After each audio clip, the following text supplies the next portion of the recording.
Eu sou capitão da rota, tenho 2 promoções por bravura, acredito eu que é o único policial no Brasil que teve as 2 promoções, por caçar bandido, o deputado matador. Realmente sou mesmo, o único político no mundo que para defender uma criança de bater 2 sequestradores fui eu. Para salvar gente aqui na 23 de Maio, para salvar está sendo sequestrado fui eu. Para caçar rato tem que entrar no bueiro. Não adianta ficar fazendo reuniãozinha com o ministro da Segurança, da Defesa, do caramba, e reunião para lá e para cá, e sem uma ação. A ação é ir buscar os caras, vai buscar o fuzil. Reza, faz o São da Cruz e vai. Agora não, fica disso, não, vamos fazer uma reunião. Primeiro, condição sine qua non para você ser secretário de Segurança Pública. Não entender porra nenhuma de segurança pública. Você não entender nada de ser promotor público, você vai ser secretário. E para muita gente eu não fui deputado matador, eu fui salvador, porque eu salvei. Antes de matar o bandido, eu salvei a vítima. Até que um belo dia, das mudanças políticas, eu fui jogado num hospital militar. Para não se combater mais o crime. Então essa é a história que todo mundo tem que saber.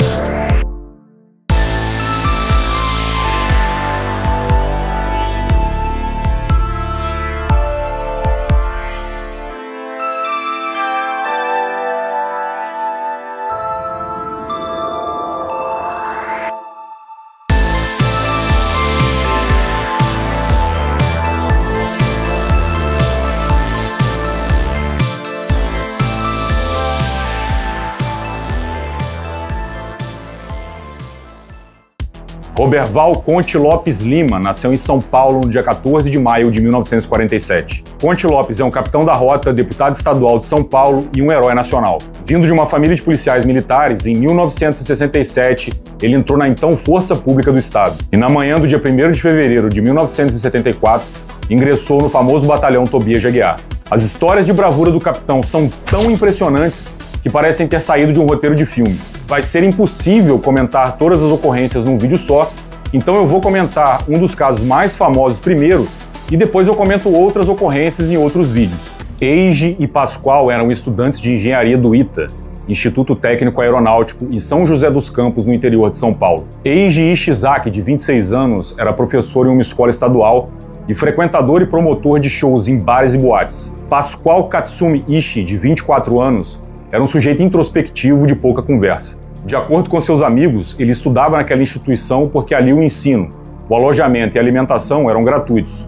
Além de estar cursando engenharia, ele dava aulas particulares para poder se manter. Em 18 de fevereiro de 1987, às 6 horas da manhã, Eiji e Pascoal saíram numa Belina bege em direção à residência da família Heroles, proprietária de uma empresa de ônibus em Mogi das Cruzes. Ali chegando, Pascoal tocou a campainha e a empregada doméstica da casa foi até o portão e perguntou o que ele desejava. Ele disse que tem um telegrama para dona Luciana e, nesse momento, o Pascoal, que havia pulado o muro, aproximou-se da empregada e rendeu-a. E ambos queriam saber onde estava Luciana Heroles, a fim de sequestrá-la. Pascoal, armado de um 38, abriu o portão e Eiji entrou trazendo numa das mãos uma espécie de punhal com uma lâmina de mais ou menos uns 15 centímetros. Já dentro da casa, eles encontraram e dominaram uma outra empregada. Nesse momento, eles ouviram o som de um telefone sendo discado e, armado com um punhal, Eiji subiu a escada que dava acesso aos quartos, desconfiado de que a Luciana estivesse ali. Enquanto isso, Pascoal amarrou as mulheres em uma poltrona e depois seguiu Eiji escada acima.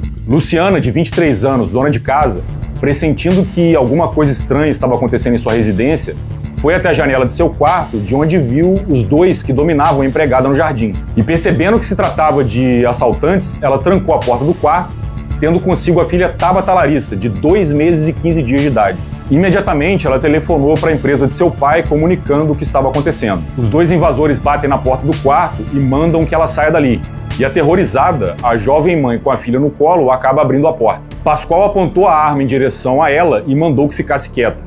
Luciana desesperou-se ainda mais quando Eiji encostou o punhal em Tabata, fazendo ameaças. Era o início de um episódio terrível na vida de Luciana e Tabata. Naquele dia, Conte acordou às 6 horas da manhã, fez a leitura dos jornais, uns exercícios físicos e saiu de casa levando uma bolsa com seu inseparável Magnum 357. Conte já era deputado estadual, tendo sido eleito em 15 de novembro de 1986, mas ainda não havia tomado posse. Pouco depois ele chegou no quarteirão da Rota, onde ficou sabendo do sequestro em Mogi das Cruzes. Enquanto isso, Luciana continuava em poder dos sequestradores, que queriam as chaves do carro e já se preparavam para levá-la com eles. Só que nesse instante, alguém tocou a campainha. Bastante nervosos e fazendo ameaças constantes, Eiji mandou que Luciana deixasse a criança com eles e desse um jeito de ir até a porta e despistar quem estivesse ali. Segurando Tabata com força, Luciana implorou para não ser separada da filha, mas não adiantou. E mal conseguindo coordenar os passos, Luciana chegou até a porta e, ao abri-la, ficou ainda mais desesperada ao se deparar com os policiais. Pensando na filha em poder dos bandidos, ela mandou eles irem embora, dizendo que estava tudo bem. Só que desconfiados, os policiais pediram para entrar, mas ela foi ríspida, dizendo que não deixaria eles entrarem. Só que nesse instante, Luciana viu seu irmão chegando, correu para abraçá-lo e, chorando, contou que Tabata estava em poder dos sequestradores. E aí os policiais imediatamente cercaram a casa e a partir daí teve início a operação policial. Bastante assustadas, as empregadas Maria Luísa e Ivanilda conseguiram se soltar e saíram da casa, avisando os policiais que os marginais haviam colocado Tabata em um cestinho e se trancado em uma das salas. Henrique, o irmão de Luciana, tenta negociar com sequestradores que querem sair dali com a criança e com a mãe. Transtornada, Luciana acompanhava calada a conversa entre o irmão e os sequestradores, quando ouviu Eiji falar: "Sabemos que vocês são ricos, conhecemos sua família e queremos dinheiro. Se não, morre todo mundo, a começar pela criança." Os policiais que acompanhavam perceberam que os sequestradores começavam a entrar em desespero. Eles queriam um carro para sair dali com a Luciana e a menina, não só para que ela servisse de escudo, como também para mais tarde exigirem resgate a fim de libertá-la. Conte acompanhava o caso através da sala de comunicações do batalhão Tobias de Aguiar. Várias unidades da polícia, como a Rota, o COI e Táticos Móveis, começavam a se deslocar para Mogi das Cruzes. Já acostumado com ocorrências desse tipo, ele percebeu que havia um certo descontrole nas determinações das autoridades. Eram 3 horas da tarde quando o sargento Rafael chegou no quartel dirigindo uma Kombi do Hospital Militar e sugeriu ao Conte que fossem até o local. Dali eles pegaram a rodovia dos trabalhadores em alta velocidade e seguiram. Por que o senhor não vai lá? Eu não vou lá porque até chegar lá já acabou a ocorrência, né? Ah, vamos lá na miúda, a gente chega lá e vê, não tem bispo, não tem todo mundo. A gente vê o que pode fazer também. Vamos lá de curiosidade. Tudo bem então vamos pra lá. Vamos lá? Vamos lá. Então vamos nessa aí.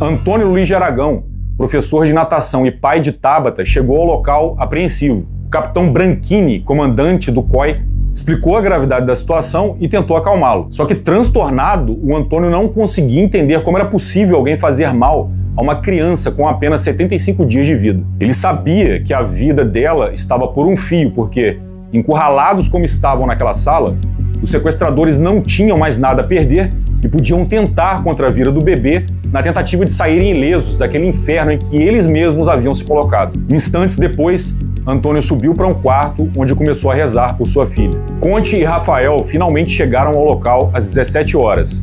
E lembrando que o sequestro começou às 9 horas da manhã. Além dos policiais, a imprensa e uma multidão acompanhavam o drama da família. Conte desceu da Kombi, atravessou o portão e foi até a sala onde se encontravam a família, os policiais e as autoridades.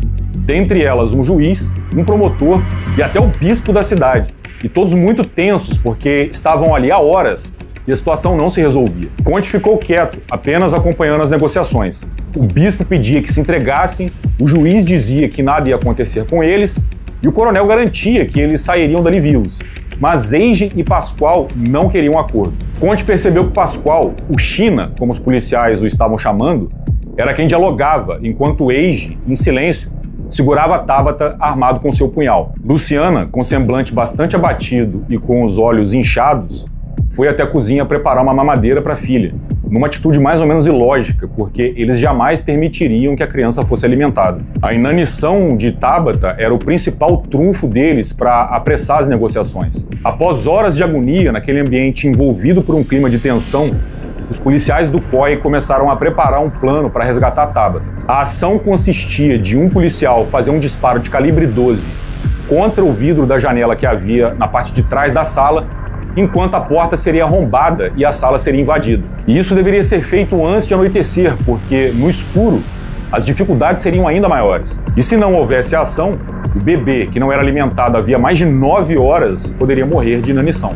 Mesmo depois de cercados por tantas horas, Pascoal e Eiji continuavam prometendo tirar a vida da criança e insistiam em não aceitar as propostas feitas pela polícia, como a de trocar a menina por outra pessoa, o que foi tentado por diversas vezes. Pascoal e Eiji sabiam que os policiais não haviam invadido a sala devido à fragilidade da refém. De repente, Tabata deu um grito e, em seguida, começou a chorar. Preocupado, Conte se aproxima da porta e, pela primeira vez, fala com os sequestradores. Ô, China, você quer fazer um acordo com a gente? Manda seu amigo falar comigo. Ele tá cuidando da criança. Manda ele falar comigo, China. Alguma coisa estava acontecendo. Os dois criminosos começam a gritar, dizendo que irão sair. Conte pede para que não saiam, porque a criança acabaria sendo atingida. A preocupação dele era que havia policiais do COI armados com fuzis, policiais da Rota, do Tático Móvel e vários outros civis e militares no local. Logo, se eles abrissem a porta com Tabata no colo e atirassem, ela poderia ser atingida no revide policial, porque seria muito difícil controlar e coordenar tantos homens. Mas eles gritam do outro lado da porta: quem tiver que morrer, que morra. Conte se ajoelha ao lado esquerdo da porta e retira o Magnum 357 da bolsa. E lentamente a porta começa a se abrir e Conte vê o primeiro indivíduo saindo com 38 numa das mãos. O camarada vê ele ao lado da porta e atira, mas erra. Conte revida e o tiro o atinge na face, de baixo para cima. A partir daí, Conte começa a ouvir vários tiros e vê a porta se encher de furos. O sargento Rafael grita para os policiais do COI pararem de atirar, dizendo que vão acabar matando o chefe. Os disparos cessam, Conte se levanta e decide entrar na sala. O segundo sequestrador segura Tabata com o braço esquerdo e com a mão direita aponta o punhal em direção à criança. Conte aponta a arma em direção ao seu rosto e atira. E o tiro foi certeiro. Atingido na cabeça, ele cai para trás com Tabata sobre seu tórax, que felizmente amortece a queda do bebê. Com a criança nos braços, Conte sai da sala correndo e já na rua pede por uma viatura. A menina estava pálida, não havia sinais vitais, já dando indícios de que estava morrendo. Conte viu manchas de sangue no vestido da menina, que a princípio ele pensou que eram de Pascoal, mas ao levantar seu vestidinho, ele se deparou com uma cena pavorosa. A pequena Tabata estava com as vísceras para fora. A viatura da Rota saiu em alta velocidade em direção ao hospital. Conte acreditava que a menina havia sido ferida por um tiro de M16, disparado pelos homens do COI. Ele sabia que seus tiros haviam sido certeiros, que havia atingido ambos na cabeça dos sequestradores. Chegando ao hospital Ipiranga, o Rafael desceu correndo com Tabata nos braços e foi até a emergência. Conte implorou ao médico que salvasse a criança e Tabata foi levada para a UTI num estado muito preocupante. Logo depois chegaram ao hospital a família e a imprensa. Naquele momento, a agonia já era generalizada. Passado algum tempo, o médico saiu da UTI e disse a Conte que a menina havia sido ferida com golpes de um instrumento como uma faca. O ferimento no tórax tinha uma profundidade de 4 centímetros e um outro ferimento no abdômen, 6 centímetros. Mais tarde, através do exame pericial feito no local, deduziu-se que no momento em que perceberam que estavam predestinados ao fracasso em sua tentativa de sequestro, Pascoal, num acesso de fúria, tomou o punhal das mãos de Eiji e começou a esfaquear as poltronas da sala. E com o mesmo punhal, destruiu uma boneca da criança e em seguida tentou praticar o harakiri, o suicídio oriental em que a pessoa corta a própria barriga. Ele se deu várias estocadas, mas os ferimentos não o impediram de estender o seu instinto furioso em direção à pequena Tabata. Após ser submetida a uma longa intervenção cirúrgica e depois de alguns dias de internação, ela teve alta e voltou ao convívio da família. Conte na época disse o seguinte: ainda no hospital tive a oportunidade de tê-la em meus braços e isso me emocionou muito. Deus sabe que lhe salvei a vida e isso é o que importa. E isso é o que importa. E por que ele disse isso? Por incrível que pareça, este caso transformou-se em um dos mais polêmicos na vida dele. Conte foi aplaudido por uma grande parte da população, mas criticado por uma facção da imprensa e alguns políticos. Agora olha isso aqui. matou 2 estudantes que iam roubar para pagar a faculdade, disse a ex-prefeita Luísa Erundina, na época do PT, no plenário da Assembleia Legislativa do Estado de São Paulo. Detalhe, o ensino no ITA é gratuito. O jurista Hélio Bicudo disse o seguinte à revista Afinal, número 134, de 24 de março de 1987. Foi um crime o que aconteceu em Mogi. Uma pessoa não pode provocar legítima defesa. Esses são apenas 2 exemplos de inúmeras bizarrices ditas na época, só para ilustrar. Mas o pior foi a publicação do livro Rota 66, vomitado por Caco Barcelos, onde ele distorce várias ocorrências policiais a fim de manchar a honra da polícia e de seus homens, e dedica ali todo um capítulo ao capitão Conte Lopes, intitulado O Deputado Matador. Sobre esse caso, ele escreve o seguinte: ao ser informado de que um bebê era refém de 2 homens já cercado pela polícia, Conte Lopes não perdeu a chance de ficar um pouco mais famoso. Para o Caco Barcelos, o Conte foi arriscar sua própria vida para ficar famoso. Será que é salvando inocentes que o pessoal da Globo fica famoso? Eu acho que não, né? E ele continua: Eiji Ishizaki e Pascoal nunca haviam praticado crimes antes. Ou seja, o que o Caco está dizendo é que eles não tinham antecedentes criminais. Mas aí eu te pergunto, e daí? Caco Barcelos conclui o capítulo dizendo: em nosso banco de dados, pelo menos, o deputado Conte Lopes não passa de um matador de inocentes. No mundo do Caco Barcelos, esfaquear um bebê deve ser coisa de gente normal, né? Houve um processo em relação a esse caso, e após serem ouvidas todas as pessoas nele envolvidas, o juiz reconheceu que Conte agiu em legítima defesa própria e de terceiros, e o processo foi arquivado.